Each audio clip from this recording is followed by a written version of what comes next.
You've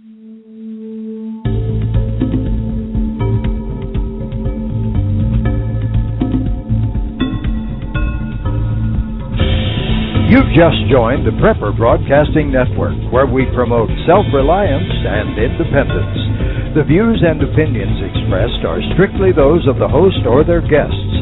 Visit us in the interactive chat room at prepperbroadcasting.com. Are you storing food? Prepared families are storing food for months and years, but only have enough fuel stored for days or weeks. Stretch your fuel storage by harnessing the power of the sun with the Sun Oven. Foods can be baked, boiled, or steamed at temperatures of 360 to 400 degrees with the power of the sun. You can use the sun for 50 to 80% of your cooking, allowing you to preserve your fuel storage for rainy days. Sun-baked foods stay moister and have less shrinkage and do not burn. Sun-baked roasts are tastier and more succulent, and sun-baked bread has unparalleled taste and texture. Water can be heated in the Sun Oven for purification or personal hygiene. For the past 26 years, Sun Ovens have been proudly made in the USA. They are durable, have a long life, and come with a 100% satisfaction guarantee. Don't be fooled by cheap imitations. For a discount coupon, visit sunoven.com/PreppersRadio. That's www.sunoven.com/PreppersRadio. Sunrunner of Virginia is supporting National Preparedness Month this September by adding a second solar panel free with the purchase of their patented powerful silent portable solar backup generator. Visit Sunrunner at www.sunrnr.com and get ready.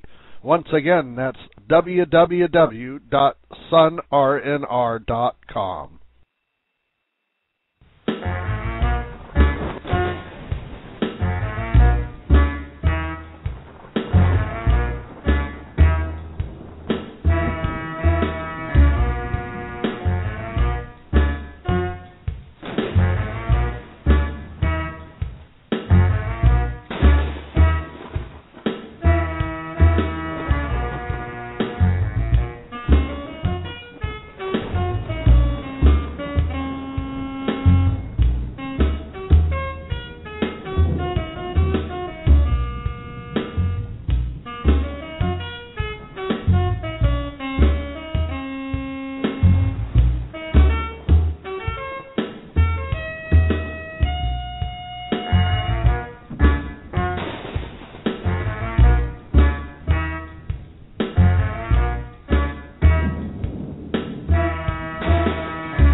Good evening and welcome to Preparing for Life Storms with Bear Prepper.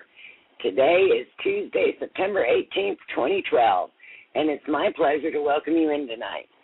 We are on air from 8 to 9 p.m. Central Time on the first and third Tuesday of the month on American Preppers Radio, powered by PrepperBroadcasting.com.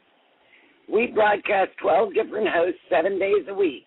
So please check out the show schedule for descriptions from each of the hosts.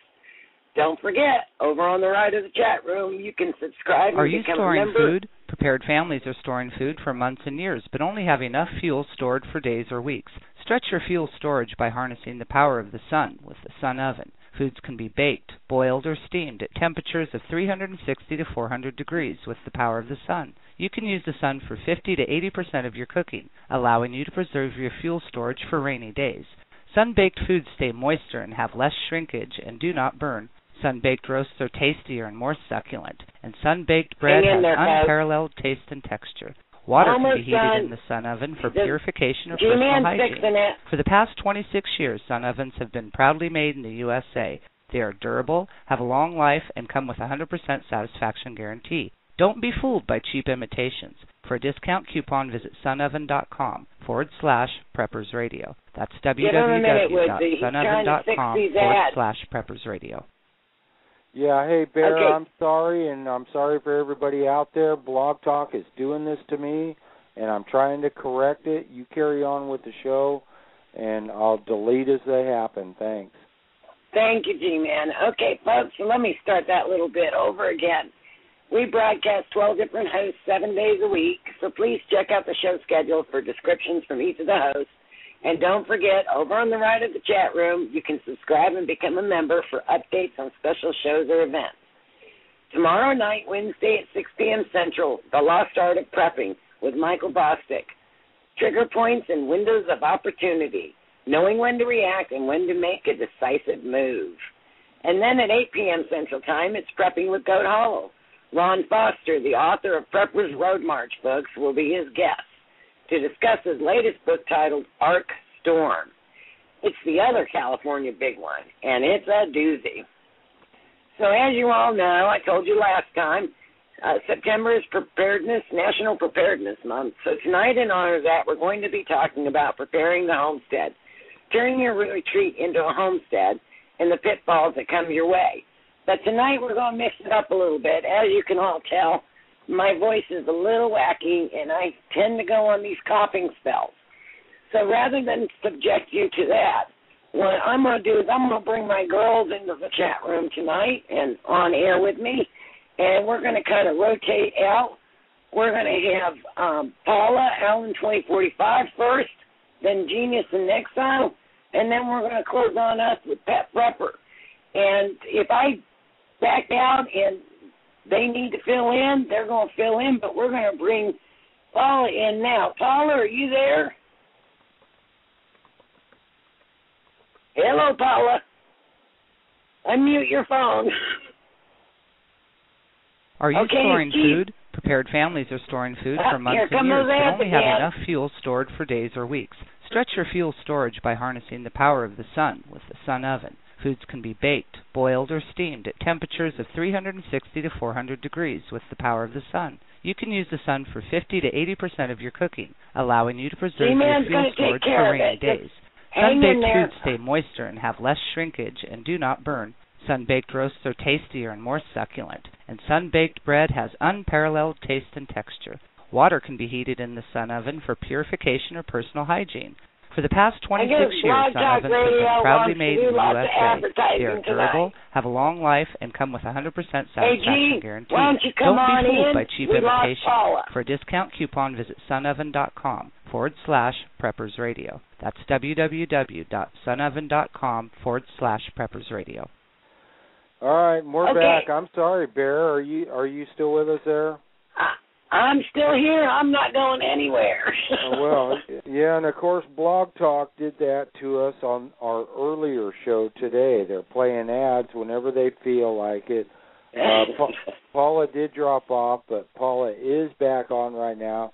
Her microphone her microphone is on. Say hi, Paula. Hi. Hey, Paula. Hey, if it starts the ad, we'll just, hold our breath for a couple of minutes, and then we'll just keep going. And we all know in the chat room and people that are listening to this, Blog Talk is doing it, and we won't give them any more notice over this. We'll just take care of the problem and move on. So we want to kind of talk about setting up your homestead and figuring out what you need to do so you don't make the kind of mistakes that I made. I didn't consider a lot of things when I got my land, and I started moving things too soon, and ended up costing me some good money and a lot of time and effort. So Paula here has been doing some research, and tell us what you found, Paula. Well, I've been researching through this one book, Back to Basics.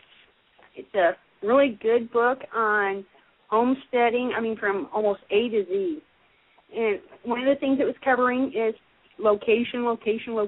Know your area and research, where you want to live. Can you afford the land? How much is it to put down on it? How much is it a month? Can you afford it? And the land itself, checking out, walk the property. Don't just see it and say, oh, I want this, and then buy it. Research it. Walk the land. See if the soil is fertile. See if there's erosion on it, if it's rocky soil. And have you seen my soil? Yeah. But, see what your neighbors are growing. Do they have, fertile soil? If you can, walk different areas and dig into the ground and see, if it's rich, dark soil or if it's just rock. If you have to haul in, garden soil, whatever, that's going to cost too. Yeah, and Michigan snow ponies bringing up water. And, here in Texas, there aren't too many pieces of land with water on it.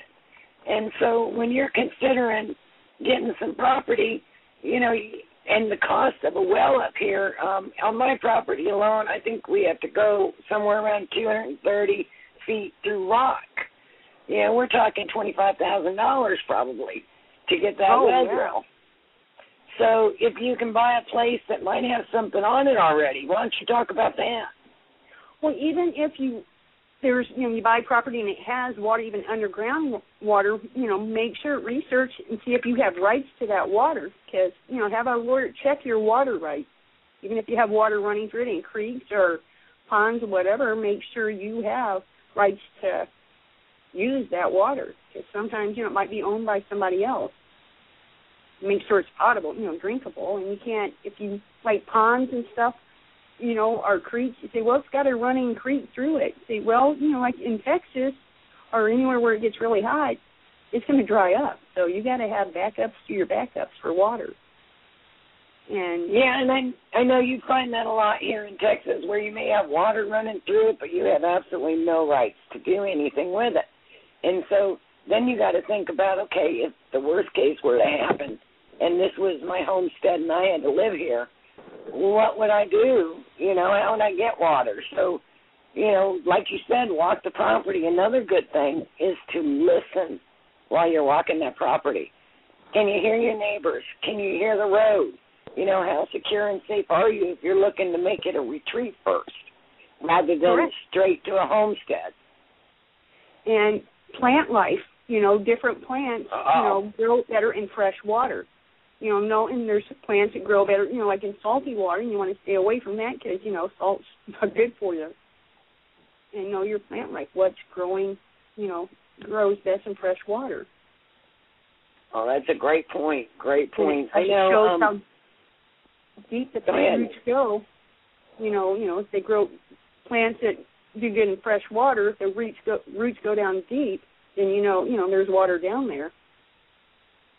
Oh, that's a great point. And, there's still those, divining rods that people do. And, they say they work really good. So maybe you could bring somebody in to do that and maybe save you some money. Right.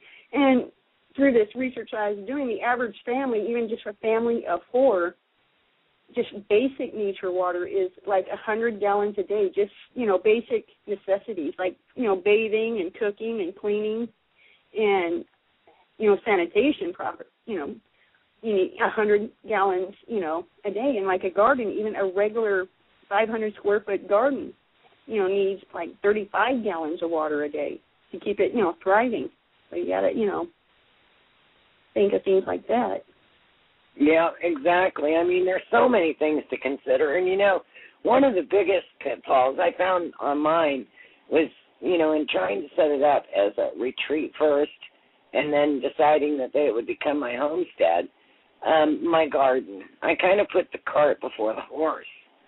I planted the garden not even considering what was going to happen to it. Me not being there to take care of it and having tons of deer on my property. So it's real important that you put those thoughts in place, that you don't make this big, huge plan that you're going to do this and this and this and this, because it's never going to work out that way. You got to take it a piece at a time. Yeah, research, just make a big list of everything you can think of and contact people, read, ask people that live in that area, say, hey, what grows best in this area? Because you might, even 100 miles away, the climate might be totally different. And especially if you're thinking of having a homestead in a different state. Their climate is completely different. You can't grow the same things you grow, in different areas. Oh, that's a great point, because, a lot of places, like if you live in California, you probably couldn't afford to set up a homestead there unless you were rich, and then you just pay somebody to build your house. And like we were talking about making a homestead, like on these old abandoned farms and stuff, we were saying even if you see, the house is already tore down, it's just falling apart. But that's still a good foundation. You don't have to level that land. I mean, when you're looking for land, you don't want everything to be hilly because you need to put a home on there. And if even a garage or a barn is like falling down, that's still a flat surface. You can, build up from that. Whether you can put a trailer on that, and put a trailer there until you get your home built, or a camper or a tent or whatever. Okay, folks, if you'd like to call in and talk to Paula the phone number is 347-202-0228, and remember to press 1. But, yeah, those are great points. I mean, if you can get something that has a structure already there, then you already know the ground is solid, and it can be done. It can be hauled in. The wood can be hauled in, because that was another difficulty on mine is getting the wood to the site. I had to drag it down the hill. That was not fun. So you got to consider these things. How are you going to get done what you need to get done? No electricity. Do you have a generator? Right. Don't go buying all the wood till you got a generator to put it together, or a hammer and nails. Or, even if it's, you see a property, the house is just, falling apart, it's stored out. And that's still wired for plumbing. It's still, if you build around it, they have a contractor that can build from that. That way you've got the foundation. Just because it's a tear down, you can still, it's got the footprint. Like you said, think of, even if to stay in a camper for a while until you get your house built, make sure you can afford it. Make sure, you don't want to go broke trying to live frugally, because that's just defeats the purpose. It costs a lot of money to live frugally, it seems. Yeah, and that was one of my points about going into debt over a retreat or a homestead. Times are getting tough. And so, you go and get into debt trying to build yourself a retreat or a homestead, and what happens if you lose your job? Then you lose everything. And so it's always better when it's considered a luxury, which anything other than where you're living is considered a luxury, to not do it in debt, to do it and pay in advance, so that makes things drag out a whole lot longer than you would probably like. But you'll make a lot less mistakes if you take your time doing it, and you'll throw away less money than if you just run out and try to do it all at once. Yeah, like I said, and if there's areas that you're interested in living in, subscribe to their local newspapers and check their real estate ads, check, I think the Strout and United Farm Real Estate, they have listings for, farms and stuff that people, need to sell. And, like I said, most important thing is research. You have to spend money to save money. You have a lawyer search, extensively to see if there's, any liens on the property, or if they're going to come in later on and put, like, an airport in your property. If the government can just come in and take it away, say, oh, we're going to subsidize this for something else. See what your rights are. If it's, Yeah, but even when you think you know what your rights are, the government can come in. Michigan Snow Pony brought up a great point, that with the economy in the world the way it's going right now, it might be better to go in debt rather than stay in a city environment. And to a certain extent, I agree. But what you can do is you can kind of do like the way I did it. As I made it my retreat first. So I have a tent. I have a stove. I have the ability to survive out there, my food. I don't have a physical structure that I can live in. So I can get out of the city. It won't be comfortable, but I'll survive. And I would agree to that. Even if you have a pickup truck with a camper on the back of it, that's portable. Even, just have ways to keep warm, because even a small trailer, everybody thinks, trailers, they're not that safe. Well, if a tornado is going to hit, it doesn't care if you live in a house or a trailer. Something just to get started. It's away from everything, and it's a structure. It's a home. It doesn't have to be, huge. Yeah. Well, Paula, thank you. Thank you so much for coming in and helping, and I'm going to take care of some business, and I'm going to bring GeniusInExile in. And you have a wonderful evening, hon. Thank you so much. Okay, folks, so don't forget, next Tuesday at 8 p.m. will be the Crooked Path to Practical Preparedness. As a like-minded individual, you can always find some great information, just a tad bit of levity mixed right in. being my counterpart on Tuesdays. I hope you check her out. She's got a great show. And if you want to call into the show, the phone number is 347-202-0228.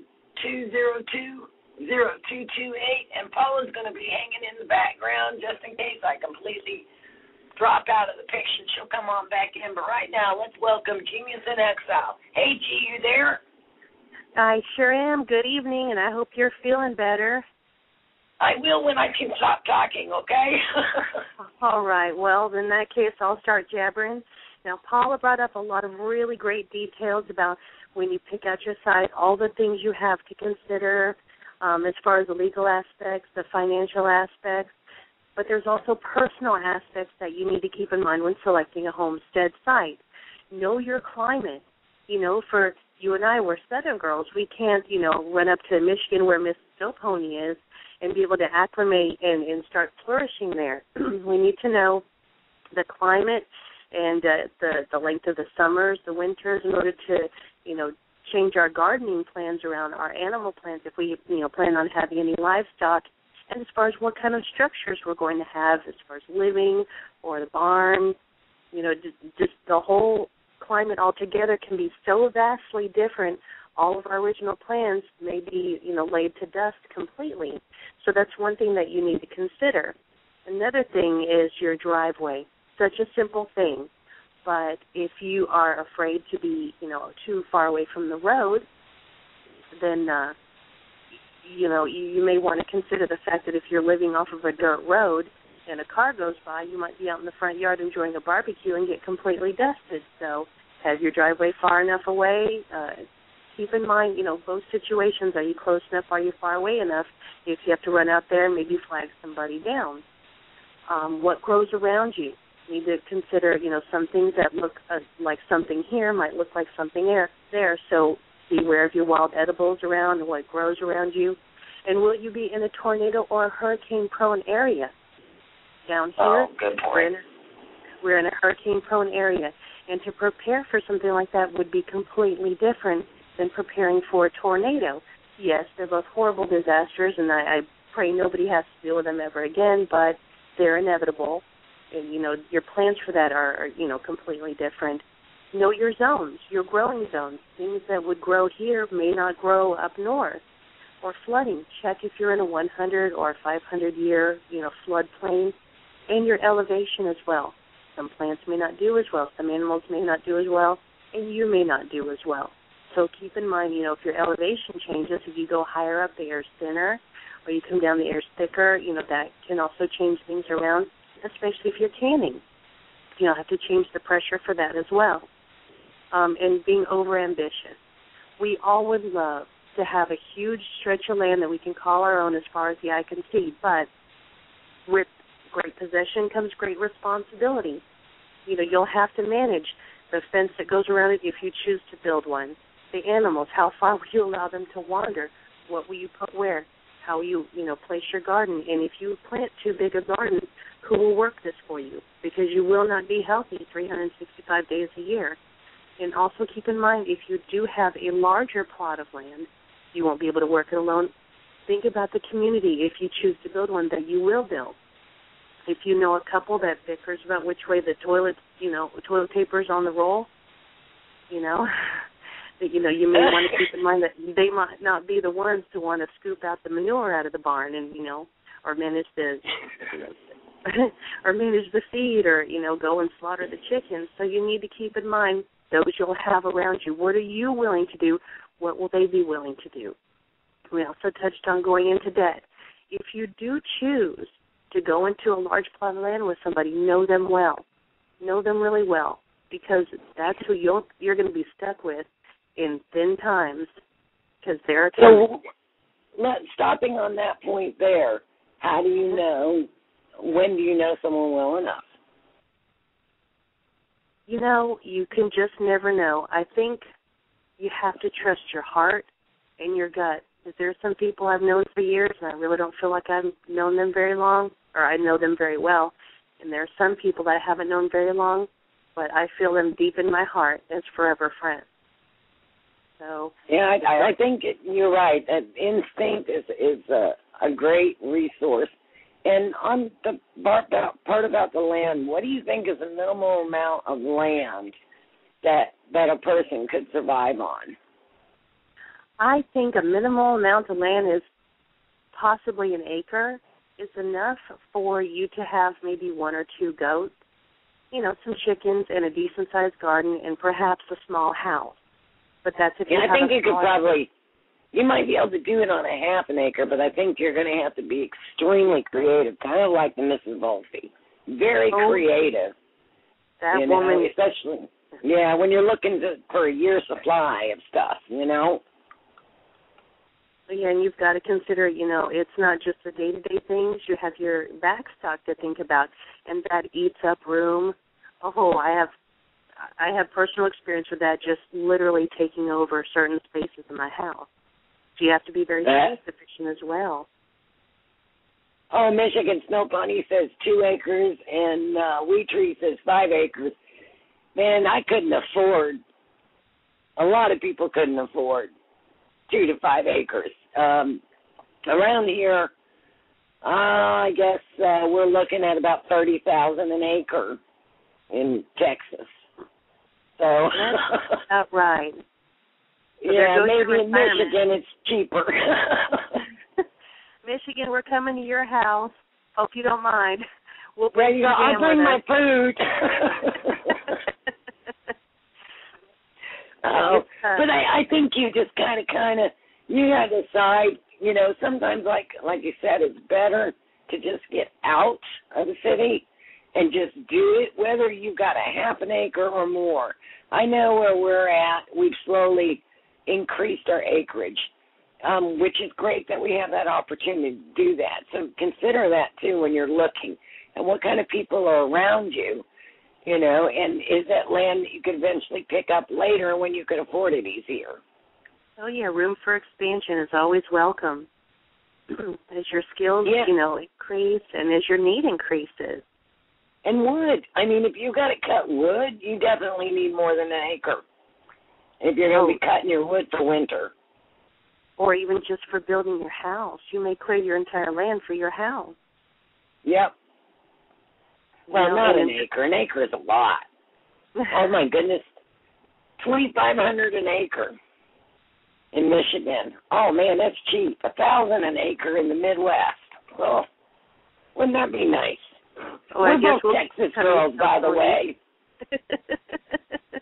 Because Genius and I are both here in Texas, and so, we both have the same situation in trying to set up land. The cost is pretty much the same for both of us.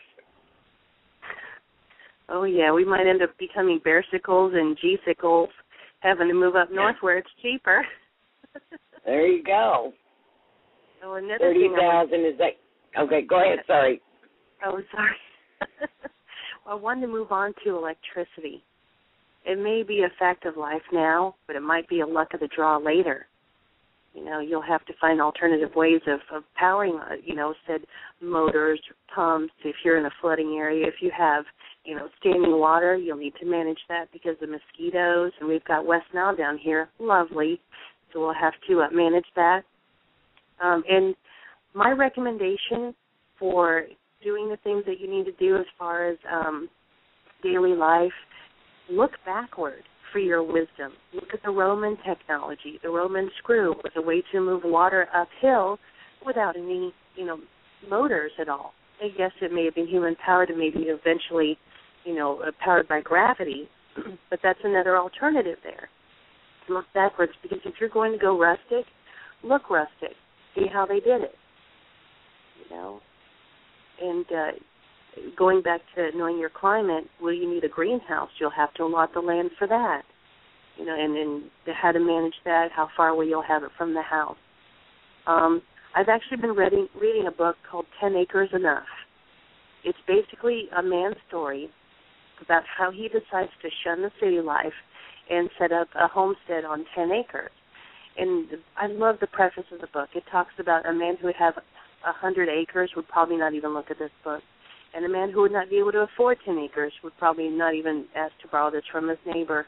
But someone who's looking for a modest homestead and wants to do it as honestly as he can, this is my best advice to you. And it talks about the management of the finances, how he was working in the city and things became less and less profitable, and he decided to just go back to the land, back to basics. And it shows his journey, and he talks about lessons learned and how life has just completely changed for himself and his family. And I thought it was just an interesting read. I'm not that far into it, but I am just captivated. And it was written, in the 1800s. And I thought, I think you find that, as people get closer to nature and work towards their homestead, they tend to need less and less than they thought they did, and they put more and more than they thought possible towards their homestead. That is an incredible point, yes, because I find a lot of people living in the now need a lot. They constantly need to replenish, and it's amazing how much they'll go through things and how much will go in and out of their house as their needs change. And with us, we know what our basic needs are: food, water, shelter, clothing, and protection. Anything other than what's that. What's the name of that book again? 10 Acres Enough. You can actually find it online with a search and read it for free, which is even better. Sweet. Okay, sorry to interrupt you. Oh, no. This is your show. This is all you, dear. I'm here to help. I appreciate it. How to do things without electricity. If you spend, your hard-earned money on that electric grain mill, good for you. I envy you. I would love one. But keep in mind that extra $200 you spent on that attachment that would make it electric may have been $200 worth of, beans you could put back and, get some nice exercise, get some nice toned arms and, crank that wheat by hand. You have to kind of acclimate yourself to doing things by hand, manually, without assistance of modern technology. It's great to practice now. So when you're homesteading and you've got to figure out how to do something, you're already used to it. And when you homestead, the biggest preparation you can have is mental and emotional. Your life will change. It will change for the better after it's changed for the worse for a little while, because it's going to be a little bit of a culture shock. Once you've, changed things around and you can't just run down the street to the grocery store or run over here to get gas, you'll have to realize, I need to stock gas. I need to get chickens for eggs. I can't just run down in the street. And be prepared for that emotionally. Talk to your family. Tell them your life will change. This cannot be a shock where, when SHTF happens, we're just going to have to get used to it, because it'll be a double shock. They'll have the tragedy of whatever hits the fan, and it will be the tragedy of their life changing so immensely. Just, it will. Sorry, G. Bonnie Blue wants to know if you can address women trying to homestead alone, which is kind of like what I'm doing. Well, Bonnie Blue, that is an excellent point. Women try to homestead alone, my hat is off. I salute you, because it is a brave world you are entering. I almost tear up at the thought, because for so long, it was always the men who did things. The men were the ones who established the land and, then sought a wife. But a woman who wants to homestead alone will face a lot more challenges. The strength to be able to build, the engineering. This will be more difficult. I recommend maybe trying something a little bit smaller scale with room for expansion and going into it with a full head. Do your research, get your knowledge, acquire books, learn how to do this, because this is not an impossibility alone.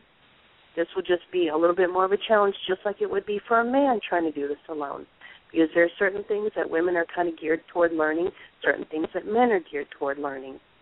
So go into it not saying, I'm a woman and I'm homesteading alone. Say, I am a prepper and I'm homesteading alone. But go into it with as much knowledge as you can. Most of us women are just as capable. We may not have the muscle, but we find other ways to do it, I had to drag a hardy plank down the hill on my backside.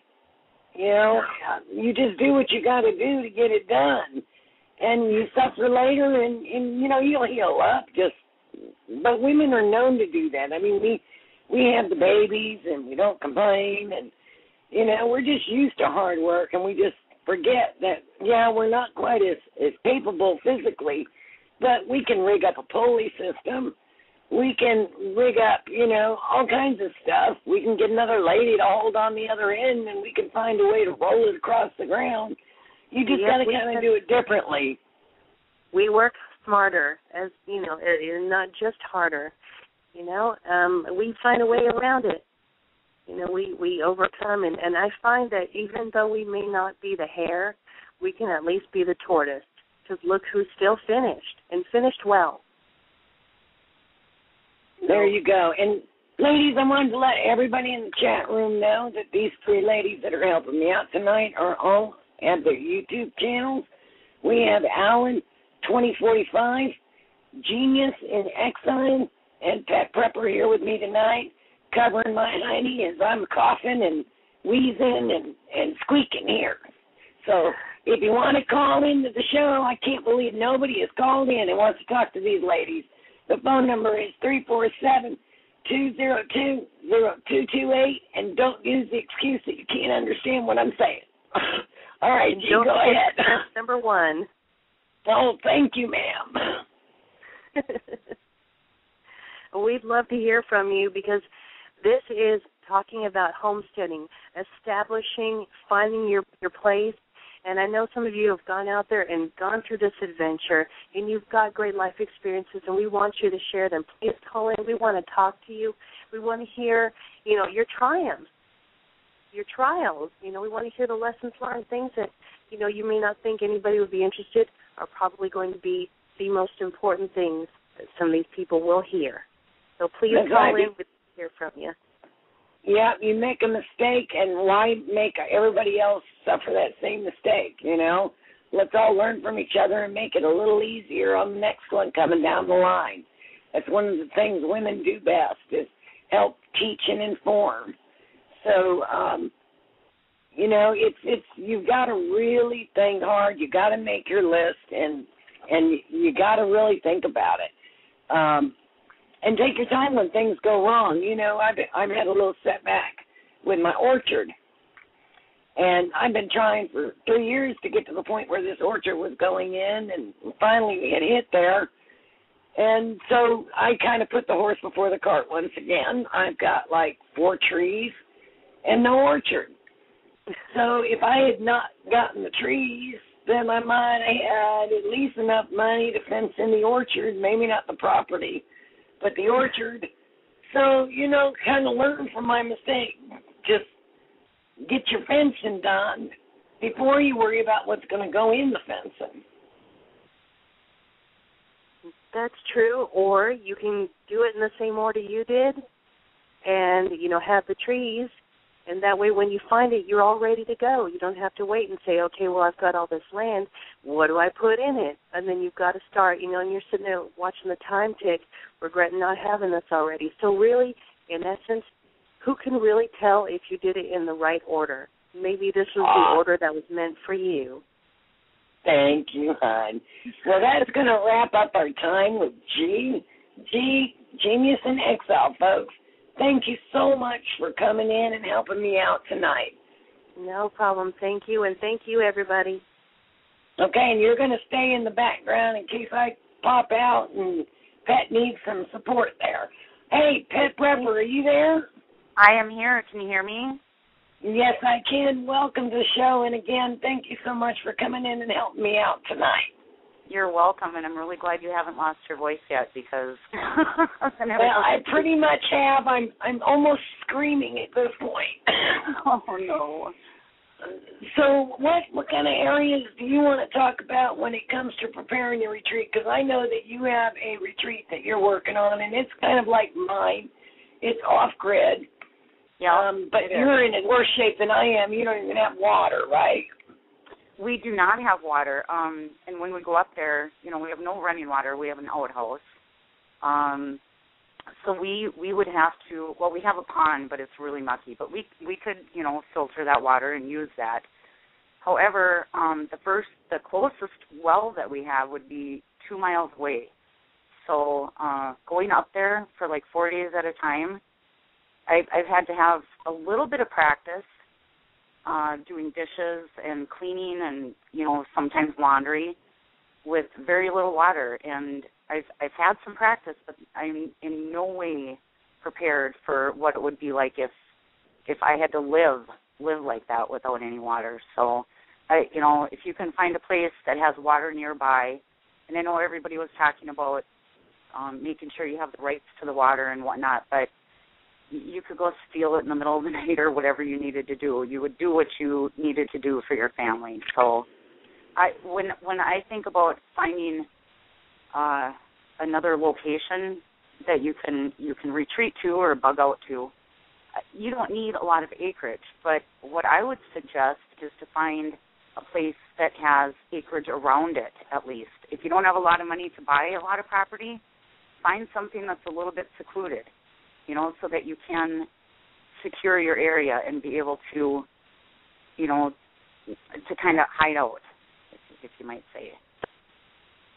That's a great point, Pat. Really great point, because that's kind of what, on that same premise of that you can always expand at a later date if you can afford to. But right. If SHTF were to happen, you'd at least have that area to hunt in or scavenge water or look for medicinal vegetables or plants, right? Right, and that's a huge thing. You can live for a long time on a lot of plants, even, So, one of the other things, hunting and fishing. If you can find a place that has hunting land, or a lake where there's fish in it, that I think would be the key thing to finding a location. If you can buy a little trailer and stick it on there, or just build a little shack that you can survive in for some time, whatever you need to do. But I think hunting and fishing and water, of course, are the key points. And is there a way to find out what kind of things that you could hunt? I mean, how would you know what kind of things would come on your property? Well, that's something that you would want to find out ahead of time. You can go, if you're looking at property, you just learn about what you're learning to hunt. So you could live off of squirrels for some time. You can live off of deer. You can live off of bear. I think another thing that I really wanted to talk about is if you're trying to not draw attention to your location, firearms might not be the way to go. I think that there are alternatives to firearms because they're loud, and you might not want to disclose your location. So you can use other things to hunt with. You can use snares, a slingshot. You can trap animals. You can use a bow and arrow. You could even use a blow dart gun. A lot of times when I'm hunting deer, I'll have a blow dart gun in my stand with me because the squirrels are driving me insane. And of course, I always eat. I don't hunt anything unless I'm going to eat it. I don't want to make that statement and make it sound like I'm just, shooting the animals just for the sake of shooting them. I always eat whatever I shoot. So, but there are a lot of alternatives to firearms when it comes to hunting and getting meat for your family. So, and they're quiet and they get the job done. And you can live a long time off of a bear or a deer. This year, if I get a bear, I could potentially end up with, anywhere from 100 to a few hundred pounds of meat for $39 is what I paid for the license. So that's a great way to save money. Bonnie Blue says PetPrepper uses a blowgun. Honey, Bonnie Blue, PetPrepper can do just about anything when it comes to hunting. Have you seen her use a bow? Oh, my God. She's awesome. Yeah, well, my shoulder is bad right now, so I can't even pull that back. So, I've got to find alternatives. I've got to learn how to do it in other ways that are quiet. So, because I don't want to give away my location. So. And I think most of us forget about those things about trapping and things like that. That's got to be a number one skill that we all learn and at least have the items necessary to do that. on your property somewhere, right? Right. And you can do that with a lot of animals. You can eat raccoon. You can even eat skunk. I mean, it sounds disgusting, but you can eat, a squirrel. And a lot of people think they're rodent, but they're delicious. And I don't know. There's just a lot of different animals that you can live off. A lot of people like to think that their meat comes from the grocery store or the meat market. But where does that meat come from, really? How has that animal, been raised? And I don't know. I just think of it a different way. And I'm the one that processes it, so I know how it's been cleaned, and I know what conditions the area that I've processed the meat are in, and I know how it's been preserved. So I just think hunting is a whole different way to live. I really do. I think you get a different respect for the animals on your property when you hunt for food instead of sport. I know hunting for the deer we got last year, it really changed my perception of the deer. Now I cherish them and I watch them and I learn their behaviors. But I'm okay with killing them and eating them because that's exactly what I'm doing. I'm killing them for food, and that's what they were put here for. Right. And when I see an animal, killed on the side of the road, my heart just bleeds. It hurts me. So, I'm not this big animal hater or anything. I hunt to feed my boys and myself. So that's what I hunt for. Something else I wanted to bring up was if you find a location, just make sure it's got a good view. You want to know your surroundings, and where we're at, we're not smack dab right in the middle of the woods. We probably have about an eighth of a mile view all around us, where we can see in all directions, so we can see if somebody's trying to sneak up on us. And but we're also quite a ways off of the main road, so people couldn't see our chimney, because in Minnesota we have many, many months where we need to burn wood. And that's something that you want to consider, like how to secure your location so you're not getting attention drawn to you. Cover your windows with plastic so the light doesn't shine out. Cooking alternatives. You can use things like solar ovens or the thermal ovens, the Wonder Box. I just made bread in mine last night.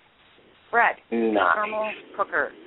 You can do these things without drawing attention to you with the smells or the smoke from cooking with charcoal or wood.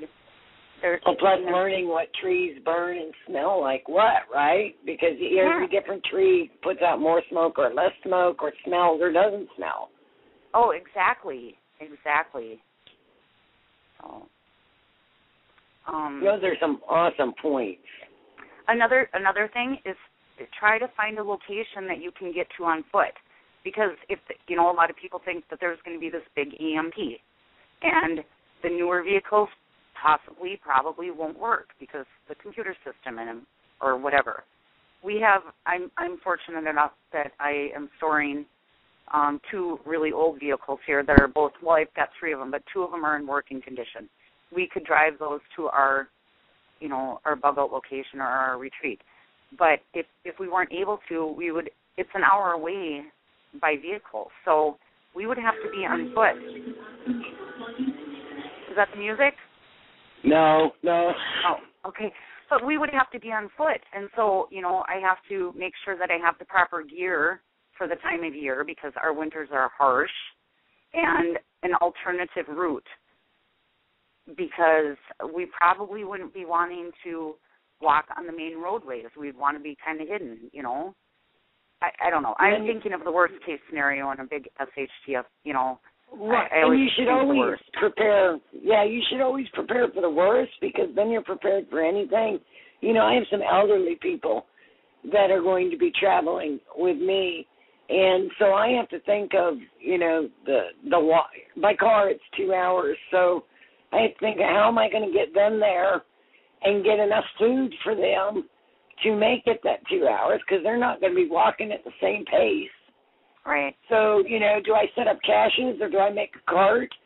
Do we have to make sure we get out quick enough? Yeah, set up or a cart, can we delay? A sled or a wagon or, anything. Caches would be, I would say, the best route to go, where they can stop and camp out and teach them how to do it, because you're the prepper. Right. They're not probably the prepper. They wouldn't know what to do. What happens if I don't make it out there? They got to be able to get out there regardless if I'm there with them or not. Right. So, have a plan. all that. Mm-hmm. But I think the hunting part, whether people believe in hunting or not, I think if you are a prepper and you're preparing for any and all life storms, then you have to be prepared with the ability to hunt. Because if you can't do that, then you can't hunt wild animals, you can't hunt meat, you can't hunt anything because it's all the same thing. It's all hunting. Right. Hunting is not just shooting and killing. Well, a lot of people can go fishing and they do the release thing and they just throw the fish back in the water. Well, I don't agree with that. You just stuck a hook in the fish's throat, They think that's okay, but they think hunting isn't okay, and I don't agree with that. And pet grooming is my job and my life, and I love animals. I love all animals. I love wildlife. I love domestic animals. But hunting is my way of life, and I've been doing it since I was a little girl, and that's how I grew up. And I think that if it hit the fan, even people that think that they couldn't hunt, if their family was starving and their little boys or their little girls were starving, they would be able to do it. So I think that learning how to process and harvest an animal is something that people should be looking at right now, whether they want to look at it or not. I think you're going to find that most people that don't believe in hunting, the first animal they're going to hunt are the dogs. If they get hungry. I mean, it's what it's going to be because our dogs are so domesticated. And the dogs are going to be running up to them, and that's going to be the easiest. That's going to be the easiest kill. So, Yeah. So I know it's sad, but all of that comes into play when you're talking about a retreat, because if you don't know these things in advance, then you can't possibly be prepared to turn that into a homestead because you don't know what you need or don't need. Right. Well, and we got about 4 minutes left. Well, you've got about 2 minutes. Okay. Well, real quick, you asked about how to find out which animals are on your property or that you're looking at. You know your area. Where Prepper Chicky lives, they don't have bear. Well, we have bear here. You just have to learn your area, and you can also, if you don't have those animals right on your property, you can draw them in and start feeding them, in plans for the future. So, that's just touching on what you asked earlier that I probably didn't answer because I'm so nervous. Oh, you're doing fantastic. I really appreciate it. And I tell you what, you ladies have been a godsend to me tonight because, as you see, my voice is a little back because she took real good. And I'm not sure if all the girls are still on the line or not. But I want to say to all of you, thank you so much. And, folks, please check out their YouTube channels. We got PetPrepper, PetPrepper. And we have GeniusInExile, GeniusInExile, and Allen2045, Allen2045. I called them this afternoon and said, can you help me? And so, girls, why don't you come on in, all you back in, and say goodnight to the folks here, and then I'll go ahead and close up the show. Thank you so much, everybody. Good night, everybody. Thanks for listening. Those are my girls, and they are just so amazing. Thank you so much. You are just the greatest ladies in the world. So, folks, remember, you can find some really great people here on YouTube and on PrepperBroadcasting.com in our chat rooms. We've got some of the greatest people available. So let me go ahead and close this up. We're probably going to close up a couple minutes early, G-Man. All right. I would like to thank all of them one more time. Allen2045, GeniusInExile, and last but not least, PetPrepper from YouTube for joining us tonight and giving us some great information. It was nice having 4 different perspectives on homesteading and setting up your retreat. You guys did a great job in covering for me. So let me close up with a quote from Winston Churchill. It is a mistake to look too far ahead. Only one link in the chain of destiny can be handled at a time. I will see you October 2nd at 8 p.m. Central Time, hopefully with my voice back, when we will be talking about maintaining your environment during SHTF.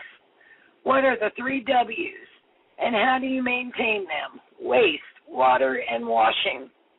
You can find more from me on YouTube and on Facebook, also here on the 1st and 3rd Tuesday of the month. Thank you for spending your valuable time with me. Good night and blessings.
Tonight's broadcast brought to you in part by Joe and Amy Alton, the authors of the #1 Amazon bestseller, The Doom and Bloom Survival Medicine Handbook. See their articles in Backwoods Home, Survivalist, Self-Reliance Illustrated, and Survival Quarterly magazines. Visit Joe and Amy's website at www.doomandbloom.net. This broadcast also brought to you in part by Emergency Essentials. Power outage, hurricanes, flash floods, earthquakes, tornadoes, solar flares, job loss, zombies, Armageddon. It doesn't matter what you're preparing for, Emergency Essentials will help. From tips for preparedness to food and water storage to ready-to-go emergency kits. Visit their website at beprepared.com and let Emergency Essentials help you prepare for, well, anything. Tonight's broadcast also brought to you in part by Seed for Security. For carefully selected, open-pollinated, non-GMO grain and vegetable seeds, visit the Seed for Security website. There you will also find many homesteading articles and photographs taken at the Seed for Security farm. We welcome you at www.seedforsecurity.com. Once again, www.seedforsecurity.com.